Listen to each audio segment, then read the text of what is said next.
Well, it appears that the Department of Justice is going to go ahead and try to trample over another journalist, trample over the First Amendment, and see if the American people will let them get away with it. How much corruption will we put up with? Let me update you on my friend, independent journalist Steve Baker. I actually met him through the DOJ's initial targeting of him when he covered January 6th as someone who wasn't even a Trump supporter, but the DOJ tried to come after him for his independent journalism because he's not captured by the feds like the corporate media is. I'm going to have Steve on live today, but let me catch you up on what's happening now. August 2nd, he put out a tweet thread about his findings on a top secret military unit that officially does not exist. This is just part of his very in-depth investigative journalism regarding January 6th. And 2 days later, his attorney sent him this text. I need to talk to you. The FBI called me and wants to know if I still represent you. Said it was for service of process. Looks like they're finally getting around to charging you. Call me when you're free. This is after he also got access to the apparently full 41,000 hours of J6 footage, which very few people have. So with that being said, Steve is going to join me live now. Steve, thanks so much for coming on. Hey, Ivory, thanks for having me. Yes, I know that you have been concerned about the possibility of going to jail for journalism ever since I met you in late 2021. Yeah. It looks like more like it could happen now. What are your thoughts? What are my thoughts? Well, that's a loaded question. I have a lot of thoughts, especially since Friday, and I received that text from my attorney. Initially when I got that text, my first thoughts were, well, holy crap, I've been preparing for this for 20 months. But, the reality is, Ivory, is that after we did that initial media offensive after my initial threat by the DOJ to come after me, you were, frankly, you were one of the first to come in, and you came in on the white horse, and you put me on the air, and you were really brave. I mean, you put the actual emails up of the okay, of the DOJ emails, because I want to be really transparent whenever I can with viewers. I want it to be clear, we're not creating a fake story here. This is legitimately the DOJ coming after people. So I was like, let's show the evidence. So let me replay the clip where I put the evidence on the whole screen behind me. Here it is. What I have behind me is the email from the Department of Justice to Steve's lawyer. He had to get a lawyer after the DOJ, FBI came for his throat, said they're going to arrest him. So DOJ forwards the press release to your lawyer. And let me read it here. Matt, I appreciate the communications that we engaged in last week, but I'm not thrilled with this press release that was forwarded to me today. That's Anita Eve, Assistant U.S. Attorney, Capitol Riots Detailee, U.S. Attorney's Office. And they're apparently bothered at your transparency about the fact they're coming after you.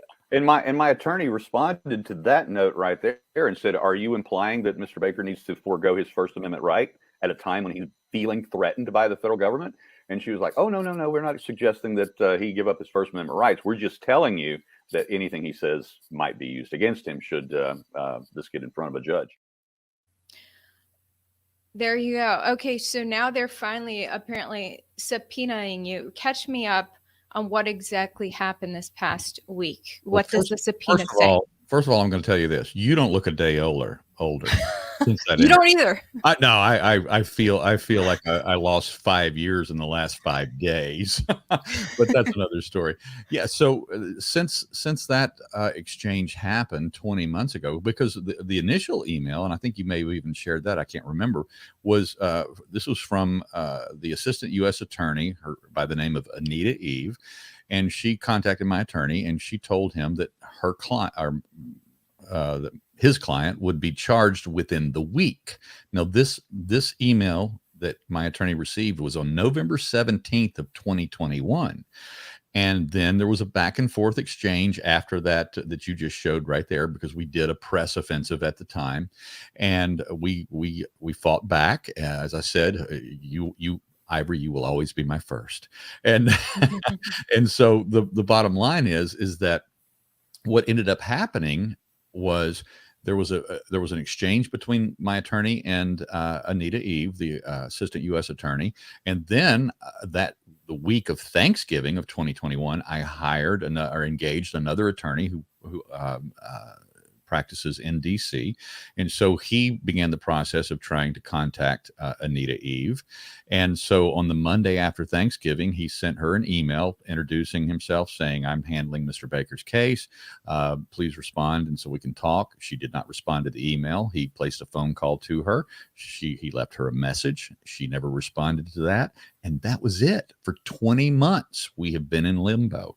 Now, you think 20 months passed by, surely they've dropped my case. But I think what happened is that they probably thought, because I was being a bit of a pain in the ass at the time, that they, thought they would go for and spend their time on lower hanging January 6th fruit for their notches in their gun belt, and that they would save me maybe for later. So I've always had that thought in the back of my mind. And what ended up happening, of course, this Friday is we receive this notification of service of process.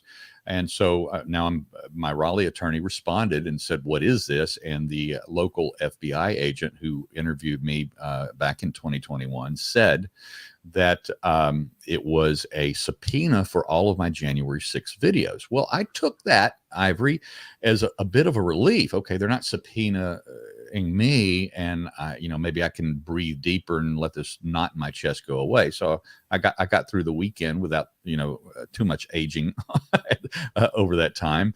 But then on Monday, the actual subpoena was served to my attorney, and 2 days ago. Yes, on just this Monday. That's correct. And when that subpoena was served, and we were able to look at it, and we saw Anita Eve's name on it again, it was like, oh crap! This is in fact about me. This is not them wanting my videos for some other case or, something else that they might be wanting to look at. And there's a couple of other key pieces of evidence that lead us to that conclusion. The first being is that if I was the subject of a grand jury investigation, they would not call upon me directly. You can't bring the subject of an investigation before a grand jury. But what you can do is you can bring the evidence and the tools of a journalist of his trade. In other words, his work. You can subpoena that. So that was the first evidence that there was something else going on. And then, of course, we had other people look at it, people that are very knowledgeable within the Department of Justice who review these kind of documents all the time. And the conclusion is that they have in fact reopened or at least revisited my case. But the most ominous part of this, Ivory, is that grand juries do not look at people for misdemeanor offenses. They only look at people for felonies. So we believe, between my attorneys, myself, and other experts, that they are now trying to build a case for some sort of felony charges against me. And the only thing that we can even imagine that would be some sort of,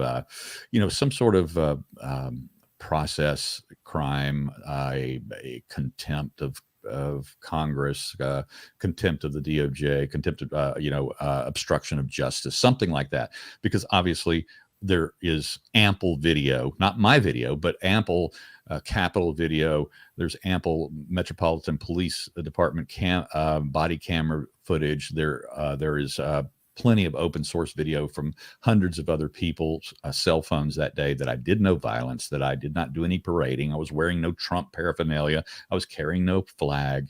I did not damage any property. So they're obviously building or looking for some other case, some other charges, felony related, in order to, the only thing we can think of is to either intimidate or silence me. Wow. It's just so disturbing what that means for our First Amendment, and I can see how they would go for you over a corporate news journalist. I don't know. we're in an era where we really need independent journalists, because the corporate news journalists either are held back from digging as deep as you have dug in this story, or they just don't have the resources. Basically, the corporate news is quite captured, and they're quite in lockstep with the government. We've learned so much. And when you're an independent journalist, it's easier for others to say, "Oh, you're not a journalist. You're just saying you're a journalist now." Right. Because you don't have the big fancy 3 letters next to your name. So this is quite a time for independent journalism. This is a very important case. And I want to talk about the tweet storm that you put out 2 days before you got that text from your lawyer. Mm-hmm. You were talking about, this is a story you've been following since the very beginning, since January 6th happened. You have been looking at different clues that seem to indicate that there were undercover special operations military people embedded in the crowd on January 6th. Mm-hmm. And you did this follow-up tweet storm going into further detail about this military unit that officially does not exist. The most top secret unit that appeared. It appears you're gathering further evidence that they were indeed there January 6th. And you were saying at the bottom of that tweet storm that you just felt you needed to put this all out there on Twitter, because you can't be the only person aware of this, because you felt at that time that they were watching you. That's what I gathered when I read your tweet storm. That you felt like the feds were on you, and sure enough, 2 days later you get the text from your lawyer. Yeah, there's a rather wide ranging of there's only way to say it. There's coincidences that are happening with the timing of this particular reopening or revisiting of my persecution from the Department of Justice. That is one of them, certainly. And here's the tweet storm I'm talking about, by the way. Yeah, I had back, if we go back just maybe 3 or 4 months ago, I received a phone call from a friendly journalist who has contacts with the Department of Justice in DC. He called me at 6:30 one morning and woke me up, and he said, "Steve," he said, "I'm sorry to wake you up, but this is important for you to know." He said, "I just received information from my contacts at the DOJ in DC that they are aware that you are working on something that they're not happy with." And he says that my friend told me, "Tell your friend in Raleigh," that would be me, "to watch his back." Well, that very night, based on that phone call, I ended up on Tucker Carlson's show to tell that story that night. So fast forward, I released this tweet storm about this particular thing. And then also another coincidence of timing, which seems suspicious, is that for the last month or so, we have been in negotiations with Blaze Media as the primary platform, large media platform, that will be releasing another story having to do with my January 6th investigations, which is, quite frankly, it's the largest story I've ever worked on in my life. Those who have been read into it, not only have I been working with actual congressional investigators, I've been working with investigators that work for the Heritage Foundation's Oversight Project, and those and a couple of other friendly journalists that I have read into this story. They have all said that this will be the biggest January 6th story since January 6th itself when it comes out. Now, all of this was preceded by the fact that I got access to that 41,000 hours worth of video at the Capitol, of the CCTV Capitol video. So you put all of these things together in one big curious confluence of coincidental timing, and then boom, this thing drops on me on Friday. It's look, could it all be a coincidence? Maybe, but I don't think that it is. I feel like it's sending a message to you and other journalists to not look so deeply stop doing actual investigative journalism. I think I think they honestly want to stop you in your tracks, and maybe you'll just say, okay, I won't release anything. And in addition to doing that, they're sending a message to all the other media to just, stop looking so closely too. I follow Women in Journalism. It's a nonprofit focused on female journalists, who just made a post the other day about they saw a small dip in female journalists being persecuted, and they felt that was due to self-censorship. More women are learning to self-censor before they get persecuted by governments. Mm-hmm. And, of course, that applies to men as well. So, and they talked about how certain journalists are persecuted to make an example of, to teach other journalists to self-censor. Yeah. So I feel that's what's going on. Well, it's worse than that. I will tell you that I am, because of the projects that I have been working on in the last several months, I can tell you that even, and of course we all suspected at Fox, but the point being is that there is not only self-censorship of probably many independent investigative journalists, but we also know that corporately they're putting the hammer down on so many of their own efforts from their own journalists because of lawsuits and because of DOJ investigations into them. In fact, we just saw, was it Catherine Herridge from CBS? So she has been court ordered to release sources. I got to catch myself up on this. Yeah, you need to catch yourself up on that one. Make yourself a note. Oh, and so this is an ominous time in our republic right now. And when they start coming after the journalists, it's because they don't want information out. But the truly frightening part about this is that we're just the very tip of that iceberg, because they're going to go after the speech of the rest of us. And I want to go back for a moment, if we can, and let's talk about this particular assistant U.S. attorney, who not only was in charge of my case back here 20 months ago, but also is the signatory on the subpoena that I just received on Monday. AUSA Anita Eve is also, and this is incredible, this is the actual U.S. attorney who authorized the FBI swatting of the Pennsylvania man who was arrested for protesting outside of an abortion clinic in Pennsylvania. And then, of course, he was ultimately, I think the charges were dropped, but it was a very curious and very similar type of circumstance, in that her or the particular the gentleman's that was the defendant in that case, who was arrested, who was swatted, at 6:30 in the morning, whatever it was.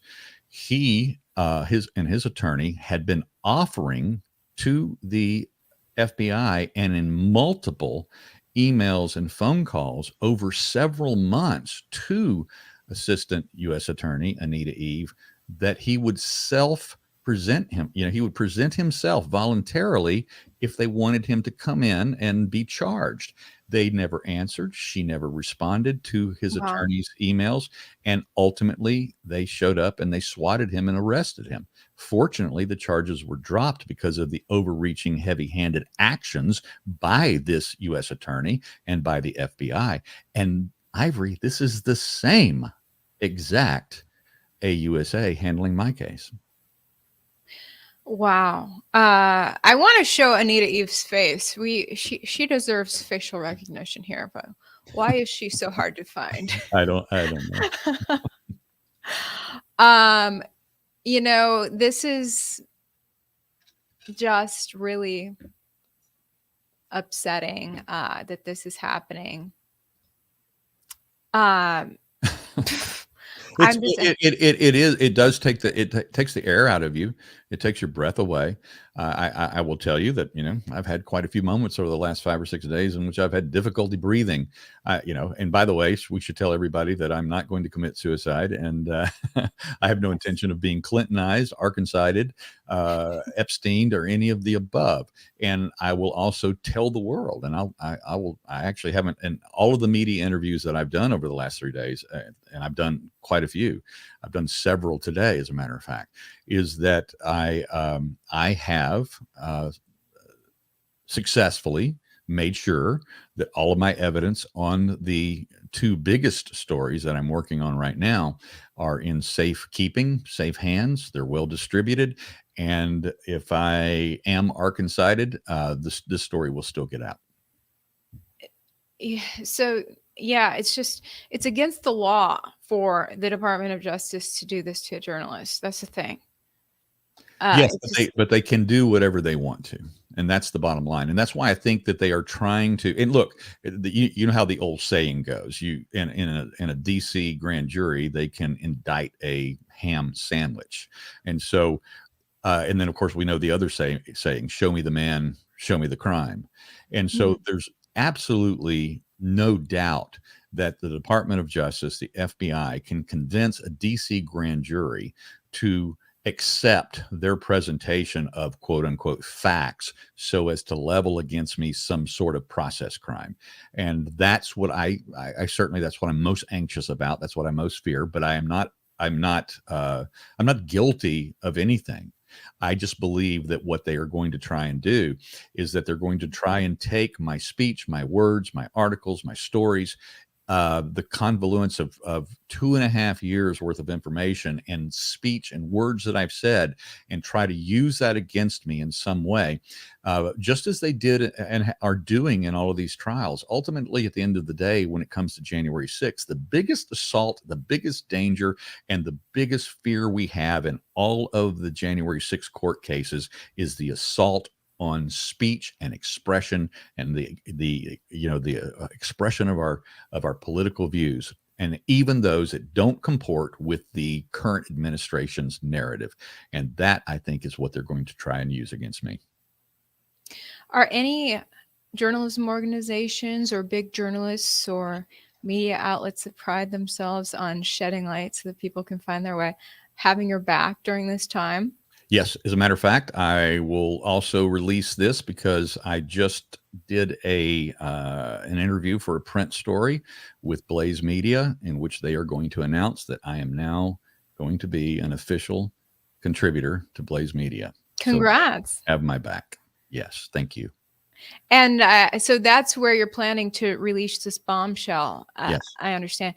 After reviewing the 41,000 hours of footage.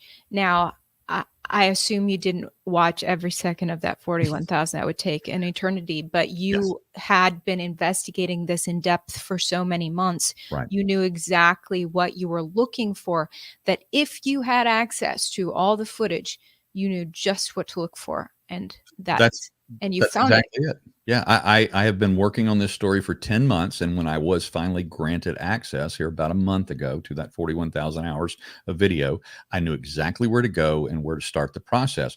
I had, to be honest with you, I knew it was big, and I knew that it would be a blockbuster story if I could in fact find the evidence that I was looking for. Not only did I find it the first day of my 3 days worth of access, I ended up not even being able to work on the other 5 or 6 stories that I wanted to review in all of that trove of video. I ended up spending all 3 days just on this story because it kept getting bigger and bigger and bigger.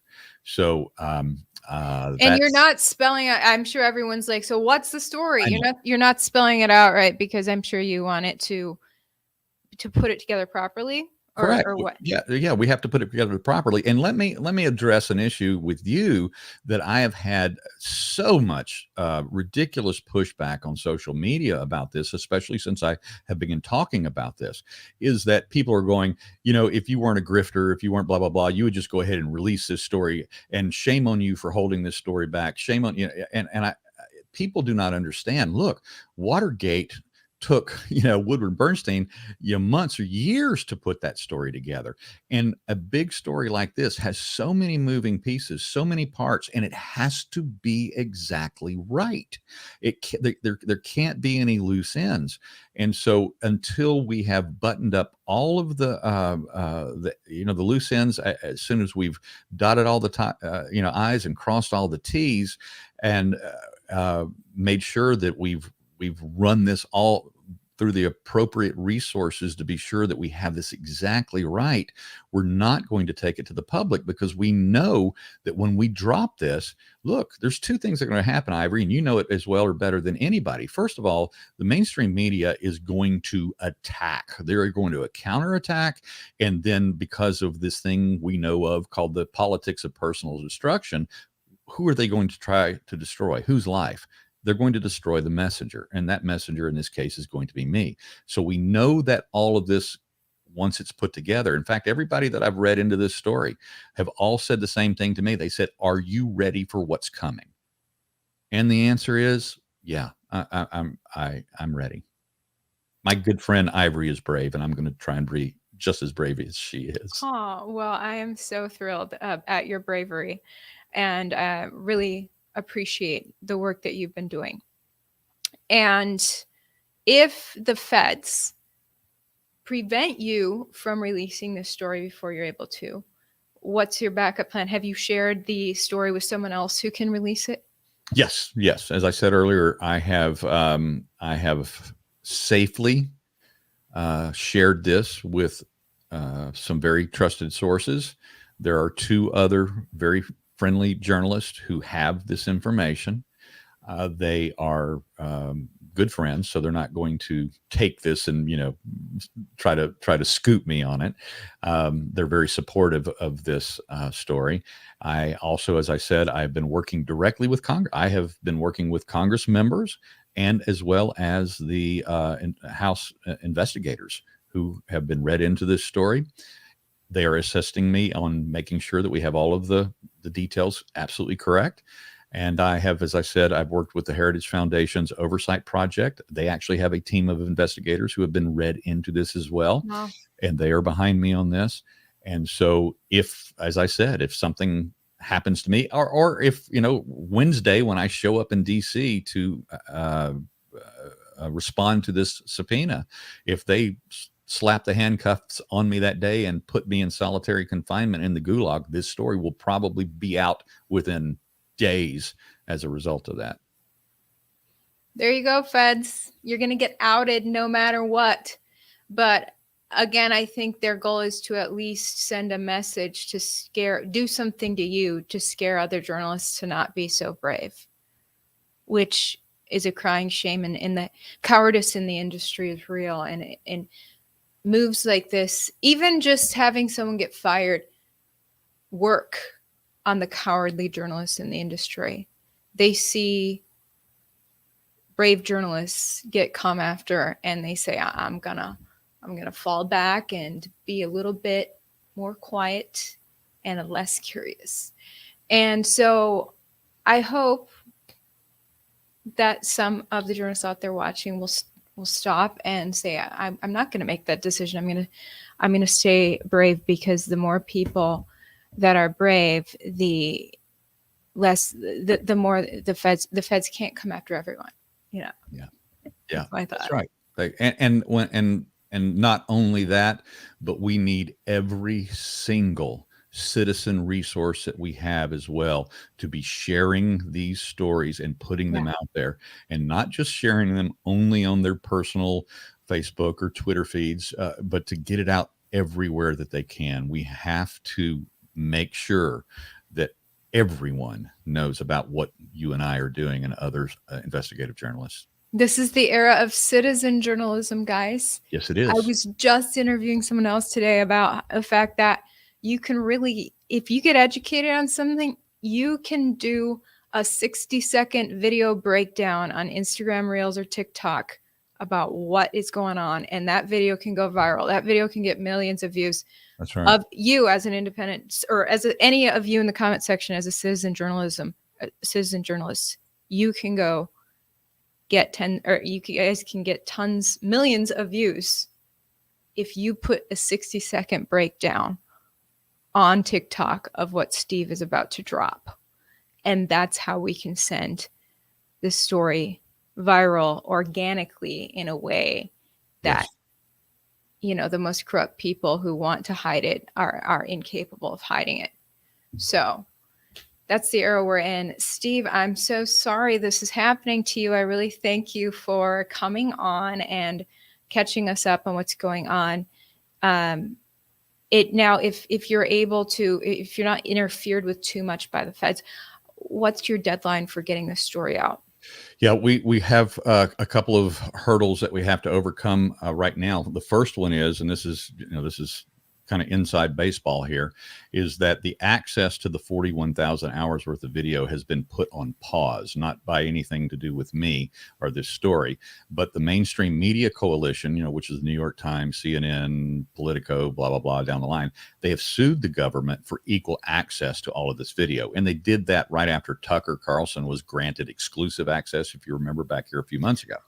And so well, let me say, Kevin McCarthy at that time was interviewed and he said, well, Tucker's the only one who asked for it. Any other media outlet who comes to me, I'll give it to them too. Was that not true? Well, apparently not in application, but I will to give. And I'm not a big fan of how any of Congress has handled this process. I believe that this should be.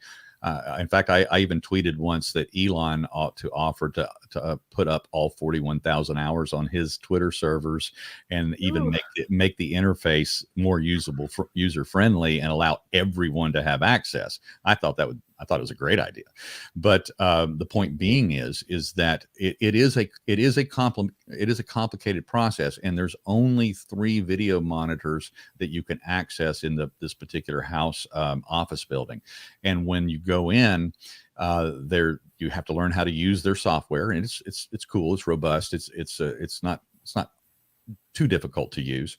But then once you've learned it and you start your search, and then you start finding what you are looking for, you write down the camera numbers, because there's over 1,700 cameras there at the Capitol.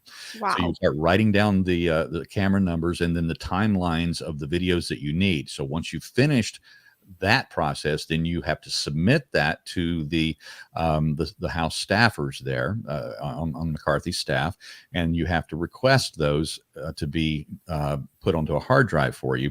But then they have to run them through a security review, that sort of thing, and those that they don't turn down, then they do in fact supply those to you. But what has happened in the last few weeks is, because of this lawsuit from the Mainstream Media Coalition, they have hit the pause button on this process until they get out a new media guideline statement. And this particular media guideline was supposed to be released in a press release 3 weeks ago. Then they told me 2 weeks ago. And then I got a call directly from a House staffer on Thursday of last week telling me, okay, it's coming out tomorrow, which would have been last Friday. And you're first in, because you were the last one in. You will be the first one in to finish your story under the new guidelines. And so that was the promise that I got last Thursday. And in fact, I was supposed to be in DC today working on that, but they still don't have the policy guidelines out yet. And so we're just waiting on that. So I've followed all of their instructions, submitted my request for my time, and et cetera, et cetera. So it is a complicated process. And I will tell you, giving Congress, giving McCarthy, giving his staff a little bit of grace, it is going to be a very difficult thing for them to administrate once the entire media complex starts descending on them with requests to get in to access to those videos. Wow. Well, Glenn Beck said so far it's only 5 journalists who've had a chance to access the 41,000 hours. Right. Mm-hmm. Wow. Yeah, that was Tucker Carlson's team. Myself, it was Julie Kelly, John Solomon, and then the Joe Hanneman of the Epoch Times. It's interesting. A lot of independent, alternative, or right-wing media in there rather than the mainstream flagship. Yeah, I think that the House wanted to give because look, the January 6th committee, they had unlimited resources, unlimited time, and then they did all of those 8 prime time hearings that were produced by Hollywood producers. And McCarthy, rightfully so, I think, and I don't criticize him for this at all, is he wanted at least the other side of the political media aisle to have their time first before they released it to all of the media. So J6 committee had access to the 41,000 hours. Absolutely. Yes. Wow. Absolutely. Mm-hmm. And you've uncovered something in there that they didn't. Well, I think they know about it because they probably never thought that they would lose Congress in the 2022 election, that they would lose the House, and therefore by losing the House would lose control of this. And they probably also thought that by now all of that video would probably be archived into the National Archive and sealed for 50 years. And they miscalculated by not going in there and trying to sabotage and delete it. But it's all there. Wow. Well, I'm looking forward to your story. And I really hope that a lot of light can be shed on the DOJ attack on our First Amendment. And hopefully the DOJ will back down if there's enough public uproar to protect our First Amendment. That's my hope. Daylight is the best disinfectant. Yes. So everyone, share Steve's story with other media outlets. Tell them to cover it too. Yeah, thank you so much, Ivory. Appreciate it. And I would encourage everyone to go to my locals page, the @TPC4USA that you see on the bottom. Yes, I right linked down in description. I've got his locals linked down there, as well as his Twitter.